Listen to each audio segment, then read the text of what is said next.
Green card নীতি ঘিরে যুক্তরাষ্ট্রে তৈরি হওয়া অনিশ্চয়তা কিছুটা শিথিল করেছে ট্রাম্প প্রশাসন।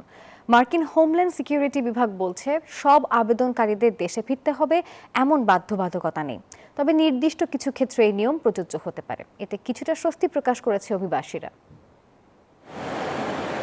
যুক্তরাষ্ট্রে স্থায়ী বসবাসের স্বপ্ন দেখেন লাখো অভিবাসী, আর সেই স্বপ্নের সবচেয়ে গুরুত্বপূর্ণ ধাপ হলো গ্রিন কার্ড। তবে গ্রিন কার্ড নিয়ে ট্রাম্প প্রশাসনের সাম্প্রতিক অবস্থান ঘিরে তৈরি হয়েছিল উদ্বেগ ও অনিশ্চয়তা।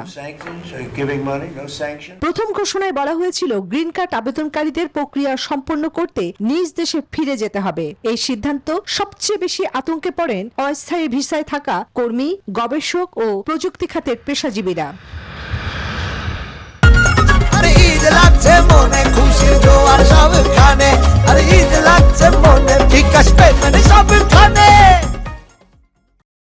তবে দ্রুতই অবস্থান পরিষ্কার করে মার্কিন হোমল্যান্ড সিকিউরিটি বিভাগ জানায় সবাইকে দেশ ছাড়তে হবে এমন কোনো বাধ্যতামূলক নির্দেশনা নেই, বরং নির্দিষ্ট কিছু ক্ষেত্রে যেমন ভিসার মেয়াদ শেষ হওয়া বা অতিরিক্ত সরকারি সহায়তার উপর নির্ভরশীল আবেদনকারীদের ক্ষেত্রে এই নিয়ম প্রযোজ্য হতে পারে।